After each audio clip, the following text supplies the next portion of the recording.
حضرت سیدنا ابو ہریرہ رضی اللہ تعالی عنہ فرماتے ہیں امام الانبیاء حضرت محمد رسول اللہ صلی اللہ علیہ وسلم یہ دعا کثرت سے مانگا کرتے تھے، اے اللہ، ہم سب مانگتے ہیں، اے اللہ میں قبر کے عذاب سے پناہ چاہتا ہوں اور جہنم کے عذاب سے پناہ چاہتا ہوں اور زندگی اور موت کے فتنے سے پناہ چاہتا ہوں اور دجال کے فتنے سے بھی پناہ چاہتا ہوں۔ ایک مرتبہ ایک یہودیہ عورت حبیبۃ حبیب اللہ صدیقۃ بنت صدیق ام المؤمنین حضرت سیدہ عائشہ صدیقہ طاہرہ مطہرہ رضی اللہ تعالی عنہا کی خدمت میں آئی اور اپنی کوئی ضرورت پیش کی۔ آپ رضی اللہ تعالی عنہ نے اس کی وہ ضرورت پوری فرمائی۔ اس نے آپ کو دعا دی کہ اللہ تعالی آپ کو قبر کے عذاب سے بچائے۔ جب آپ علیہ الصلوۃ والسلام گھر مبارک تشریف لائے تو حضرت سیدہ ام المومنین رضی اللہ تعالی عنہا نے آپ صلی اللہ علیہ وسلم سے عذاب قبر کے بارے میں پوچھا کہ یا رسول اللہ صلی اللہ علیہ وسلم کیا قبر میں عذاب ہوتا ہے؟ تو فرمایا نعم عذاب القبر حق، جی ہاں قبر کا عذاب برحق ہے۔ ایک مرتبہ آپ علیہ الصلوۃ والسلام سواری پر تشریف لے جا رہے تھے، راستے میں آپ کا گزر مشرکوں کی چند قبروں پر ہوا تو ارشاد فرمایا ان هذه الامه تبتلى في قبورها فلولا الا تدافنوا لدعوت الله ان يسمعكم من عذاب القبر الذي اسمع منه۔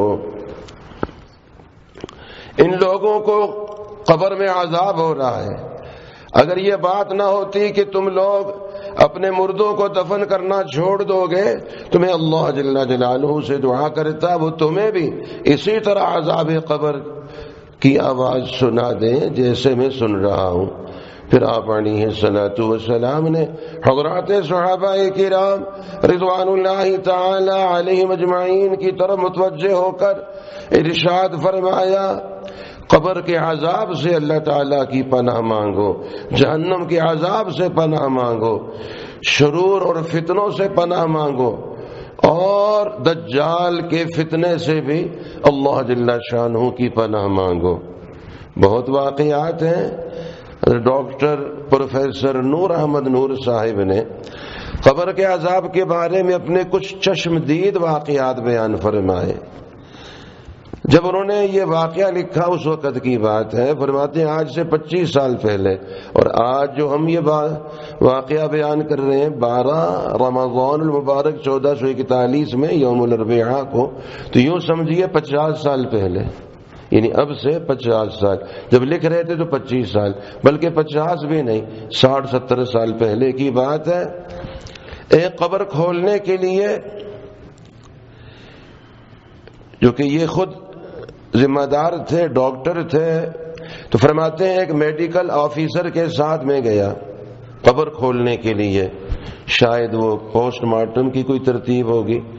تو چنانچہ یہ قبر کوٹ مٹھن کے باہر ایک قبرستان میں واقع تھی اور قبر والے کو فوت ہوئے صرف 5 دن ہوئے تھے۔ جب قبر کھودی گئی تو میں نے دیکھا کہ قبر کالی چمکدار موٹی مکھیوں اور موٹے موٹے کیڑوں سے بھری ہوئی ہے۔ ابھی دفن ہوئے کتنے دن ہوئے تھے؟ 5 دن ہوئے تھے۔ یہ الگ مسئلہ ہے کہ پوسٹ مارٹم کی شرعی حیثیت کیا ہے، چونکہ یہ جائز نہیں ہے، کیا ہے؟ ناجائز ہی ہے۔ بہت ساری باتیں کافروں کی ہی ہمارے ساتھ آ گئی ہیں اور وہی مسلسل ہمارے ساتھ چمٹی ہوئی ہیں۔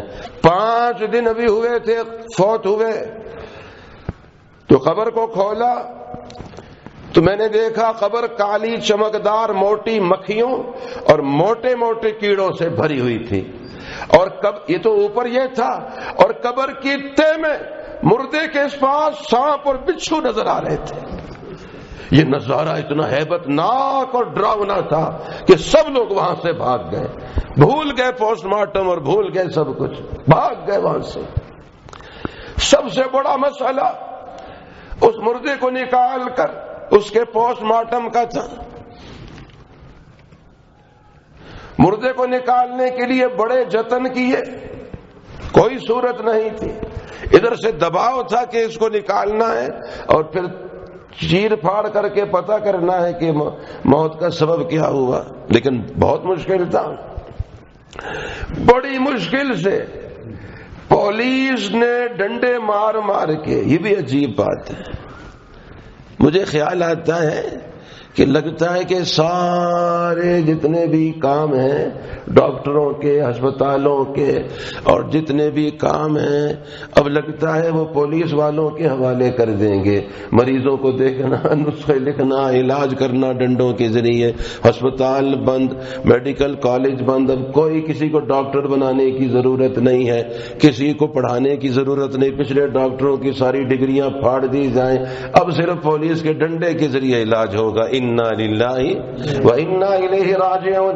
بڑی مشکل سے پھر پولیس والوں کے ڈنڈوں کے زور سے 2 مزدور بیچارے، ان کو مار مار کے مزدوروں کو دباؤ ڈال کے ان کو آگے کیا۔ انہوں نے رسیوں کے ذریعے مردے کو کھینچ کے گھسیٹ کے کسی طرح باہر نکالا۔ ایک مزدور تو مردے کی حالت دیکھ کر اور سانپ اور بچھو دیکھ کر وہیں بے ہوش ہو گیا اور شام ہوتے ہوتے مر گیا خوف سے۔ فرماتے 1953 کا واقعہ ہے، 50، 51، 52 اور 53۔ فرماتے میں نشتر میڈیکل کالج میں پڑھ رہا تھا، وہاں ہمیں تشریح البدن، اٹانومی، اس کا مضمون عملی طور پہ سمجھنے کے لیے انسانی ہڈیوں کی ضرورت ہوتی تھی۔ چنانچہ کالج کے ساتھ والے قبرستان کے جو مجاور ہیں، گورکن قبرستان میں جو رہتے ہیں، ہم نے ان سے بات چیت کی اور اپنا مقصد بیان کیا۔ کچھ پس و پیش کے بعد وہ اس وقت میں 22 روپے میں، 22 روپے کی بڑی حیثیت تھی، 22 روپے میں اس وقت وہ اس بات پہ آمادہ ہوا کہ 22 روپے مجھے دیا کرو فی ڈھانچہ، تمہیں قبر کھول کے پرانی قبر میت کا ڈھانچہ جو ہڈیاں وہ تمہیں دے دیا کروں گا۔ لڑکے جو وہاں میڈیکل کالج میں پڑھتے تھے رات کو ایک خالی بوری اور 22 روپے اس کو دے آتے اور صبح ایک پورا انسانی ڈھانچہ ہمیں مل جاتا۔ اس طرح اس کا یہ کاروبار بھی چلتا رہا اور ہمارے جو وہ تعلیمی نوعیت کی ضرورت تھی پوری ہوتی رہی۔ ایک مرتبہ مجھے انسانی کھوپڑی کی ضرورت پیش آئی، میں قبرستان میں اسی مجاور کے پاس گیا، میں نے دیکھا وہ اپنی کوٹھڑی میں اس جھونپڑے میں نہیں ہے، تلاش کیا تو مسجد میں بیٹھا ہوا ہے، کبھی مسجد میں گیا نہیں، کبھی مسجد میں نظر نہیں آیا اور آج مسجد میں بیٹھا ہوا ہے۔ میں نے اس سے کہا کہ مجھے انسانی کھوپڑی چاہیے، اس نے صاف انکار کیا، میں آئندہ یہ کام نہیں کروں گا، میں نے توبہ کر لی ہے۔ میں نے کہا بھئی ہم آپ کے ساتھ معاملہ کیا ہوا ہے، آپ پیسے لیتے ہو، بورا آپ کو دیتے ہیں، آپ ہمیں صبح ڈھانچہ نکال کے دیتے ہو، آج کھوپڑی چاہیے ہمیں انسانی، اس پہ ہم نے کوئی تجربے کرنے ہیں۔ اس نے کہا میں نے اب توبہ کی ہے، کبھی قبر نہیں کھولوں گا، کبھی یہ گناہ کا کام نہیں کروں گا۔ ہم نے وجہ پوچھی تو بہت اصرار کے بعد اس نے بتایا اسی طرح آپ کی طرح کے لڑکے جو آتے رہتے ہیں میڈیکل کالج کے، کچھ آئے، انہوں نے پھر اسی طرح مجھے 22 روپے دیے، بورا دیا کہ ہمیں صبح ڈھانچہ چاہیے۔ چنانچہ میں نے ایک قبر کھولی، اسی لیے کھولی، پرانی قبر کھولتا تھا جو پرانی کچھ عرصہ ہو چکا، جس میں اندازہ ہو گیا کہ اب گوشت جو ہے وہ ختم ہو گیا ہے، صرف ہڈیاں اندر باقی ہوں گی۔ قبر کھولی تو میں نے دیکھا، قبر جو ہی کھولی تو آگ کا ایک شعلہ میری طرف آیا، بس میں بھاگا تو پلٹ کے دیکھا وہ شعلہ میرے پیچھے ہے۔ تو کہتا ہے میں انتہائی تیز رفتاری سے بھاگتا رہا مگر وہ آگ میرا پیچھا کرتی رہی، کوئی اور صورت بچنے کی نہیں تھی۔ تو پھر یہ مسجد میں مجھے اندازہ ہوا کہ اللہ کے گھر میں جاؤں تو بچ جاؤں، تو میں نے مسجد میں چھلانگ لگا دی۔ جب اندر آیا تو دیکھا وہ شعلہ باہر ہی رک گیا، اندر نہیں آیا۔ تو میں نے پکی توبہ کر لی کہ آئندہ کبھی قبر کو نہیں کھولوں گا، کسی مردے کی توہین۔ یہ الگ موضوع ہے کہ اس طرح قبر کھولنا، ڈھانچے نکالنا کتنا بڑا گناہ ہے اور کتنی اللہ کی ناراضگی کی بات، یہ الگ موضوع ہے۔ بہرحال میں نے توبہ کر لی اور اللہ تعالیٰ سے صلح کر لی ہے، آئندہ کبھی قبر کی توہین، میت کی توہین نہیں کروں گا۔ یعنی قبر پہ پاؤں رکھنا بھی منع ہے، قبر کی توہین، اور قبر کے اوپر سے جیسے بعض گزرتے ہیں نا اوپر پاؤں رکھ کے چلے جاتے ہیں، یا بعض غفلت سے اوپر بیٹھ جاتے ہیں، ساتھ قبر کھود رہے ہوتے ہیں دوسری قبر کے اوپر، تو یہ منع ہے۔ تو میں نے توبہ کر لی، آئندہ کبھی میت کی توہین نہیں کروں گا، کبھی میں قبر نہیں کھولوں گا۔ فرماتے ہیں اچھا، ہم بھی حیران ہو گئے۔ پھر اس گور کن سے ہم نے کہا کہ یہ تو واقعہ آپ نے سنایا، تو جب یہ ایک سلسلہ چل پڑا تھا تو کوئی اور بھی واقعہ سنایا جو اچھا واقعہ ہو، آپ نے قبر کھولی ہو۔ یہ تو آگ کا شعلہ آیا تھا نا، کوئی اور ایسا واقعہ بھی آپ نے دیکھا؟ کسی نیک صالح کسی انسان کی قبر بھی دیکھی ہے؟ اس نے بتایا انہی پیسوں کی لالچ میں اسی طرح میں نے ایک قبر کو کھولا، تو میں نے جو ہی قبر کو کھولا اوپر سے مٹی ہٹانے لگا، عجیب و غریب خوشبو آنے لگ گئی، میں خوشبو ہی خوشبو۔ اور قبر کو اور کھولا تو قبر حد نظر تک وسیع تھی، بہت کشادہ تھی، اور ایک سفید ریش بزرگ وہاں اندر بیٹھے ہوئے، سفید ریش بوڑھے مسلمان، لیٹے ہوئے نہیں، قبر میں بیٹھے ہوئے قرآن پاک کی تلاوت کر رہے تھے۔ چنانچہ میں نے یہ منظر دیکھا تو ایک دم قبر کو بند کر دیا ہے۔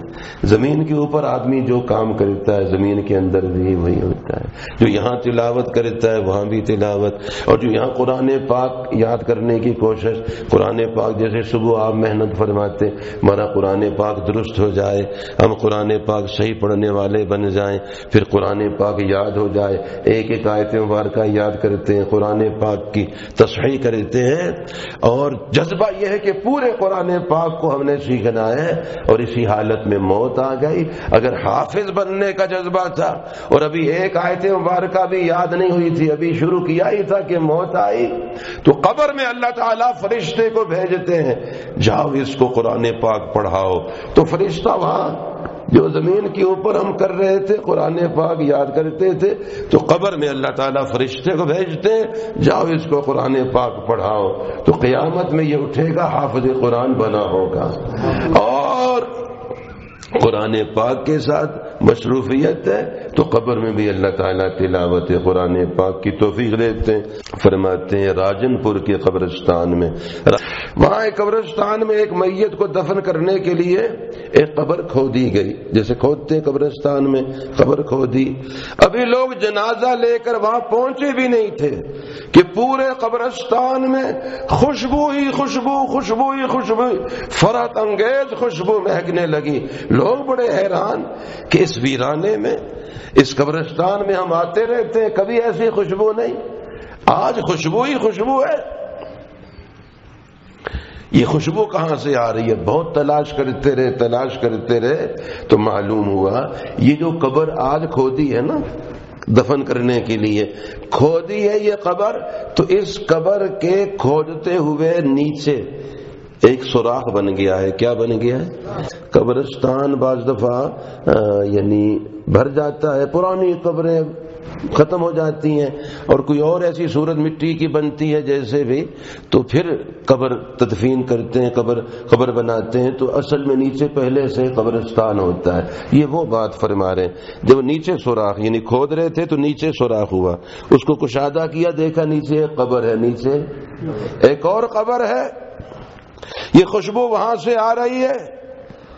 کشادہ کیا تو دیکھا ایک سفید ریش مسلمان، سفید داڑھی والے مسلمان سو رہے ہیں، جو انتقال ہوا تھا ان کا، ان کو دفن کیا تھا، پتہ نہیں کتنا عرصہ کہ وہ قبر بھی دب گئی، اوپر بھی قبر کی صورت بن گئی، کتنا عرصہ ہو گیا، لیکن دیکھا اسی حالت میں جیسے سوئے ہوئے ہوں، ذرا بھی مٹی نے ان کے جسم کو کچھ نقصان نہیں پہنچایا تھا، سو رہے تھے۔ اور ان کے کفن بھی ان کا خوبصورت چمکتا دھمکتا، اس کے اوپر ایک بڑا پھول رکھا ہوا ہے، خود سو رہے ہیں قبر میں اور ایک پھول ان کی کفن پہ رکھا ہے اور اس سے خوشبو آ رہی ہے۔ تمام شہر کے لوگوں نے یہ زیارت کی اور منظر دیکھا ہے۔ میرے دادا پیر شیخ المشائخ امام الاولیاء شیخ التفسیر حضرت لاہوری حضرت مولانا احمد علی صاحب لاہوری رحمہ اللہ، ظاہر ہے ہماری اسی زمانہ کے بزرگ ہیں، ہمارے دادا پیر ہیں۔ لاہور میں میانی شریف میں حضرت کی قبر مبارک ہے، دفن کیا، حضرت کا انتقال ہوا تھا، انتقال ہوا 17 رمضان المبارک۔ کب؟ رمضان المبارک 17 تاریخ جمعے کا دن، اور نماز عشاء تراویح، تو اس دوران کیا ہوا؟ انتقال، رمضان بھی، جمعہ بھی، نماز بھی، تراویح بھی، سجدہ بھی، سب کچھ۔ جب تدفین حضرت کی ہوئی تو قبر مبارک سے خوشبو آنی شروع ہو گئی، عقیدت مندوں نے، زیارت کرنے والوں نے مٹی اٹھا اٹھا کے لے جانا شروع کر دی، قبر کے گڑھے بڑھنے لگ گئے، باہر سے لالا کے مٹی ڈالتے وہ سب خوشبو والی بن جاتی، پھر لوگ لے جاتے مٹی، پھر لالا کے باہر سے مٹی ڈالتے، سب خوشبو ہی خوشبو ہو جاتی۔ اور وہ مٹی، حضرت کا انتقال 62 میں ہوا۔ کب ہوا؟ 62 سے اب تک کتنے برس ہوئے؟ 58 برس ہو گئے۔ ریاض میں ایک صاحب ہیں سعودیہ میں، اور بھی حضرات ہوں گے جن کے پاس وہ مٹی محفوظ ہے، کتنے برس ہو گئے؟ 2 کم 60 58، تو ایک شیشی میں رکھی ہوئی، تو اس کو ایسے کھول کے انہوں نے سنگھایا، ایسے تو خوشبو ایسے مہک رہی تھی، ابھی تک خوشبو، ابھی تک اس مٹی میں خوشبو۔ یہ سلسلہ 40 روز تک جاری رہا، 40 روز تک۔ ڈاکٹر صاحب فرماتے ہیں میں ان دنوں سعودی عرب میں بطور فزیشن کام کر رہا تھا، وہاں مجھے حضرت رحمہ اللہ کے ایک مرید نے ان کی قبر کی مٹی دکھائی، وہ اس وقت بھی خوشبو سے مہک رہی تھی۔ پھر اللہ تعالیٰ سے دعائیں مانگ کے کہ یا اللہ یہ تو لوگ قبر بھی اور مٹی بھی اکھاڑ کے لے جا رہے ہیں، اور تو پھر جا کے اللہ تعالیٰ سے دعائیں کر کے وہ خوشبو کا سلسلہ موقوف کرایا۔ حد یہ ہے کہ آقا صلی اللہ علیہ وسلم، میرے ساتھ دہرائیے، حد یہ ہے کہ آقا کی اطاعت کے اثر سے پھوٹی ہے غلام شاہ ابرار سے خوشبو۔ حد یہ ہے آقا کی اطاعت کے اثر سے، یعنی اللہ کے نبی علیہ الصلوۃ والسلام کی اتباع اللہ تعالیٰ کو اتنی پیاری ہے، جو سنت کی زندگی اختیار کرتا ہے اللہ تعالیٰ اس کو بھی خوشبو والا بناتے ہیں۔ ہر سنت میں خوشبو ہے، ہر سنت میں۔ حد یہ ہے کہ آقا کی اطاعت کے اثر سے پھوٹی ہے غلام شاہ ابرار سے خوشبو، ہم ہو کے نثار ان پہ صلی اللہ علیہ وسلم پہ قربان ہو کے، ہم ہو کے نثار ان پہ معطر ہوئے ایسے، آتی ہے کفن کے بھی ہر ایک تار سے خوشبو، کفن بھی خوشبو، دفن میں بھی خوشبو، موت کے وقت بھی خوشبو۔ اللہ تعالی زندگی بھی خوشبو والی، موت بھی خوشبو والی نصیب فرمائے۔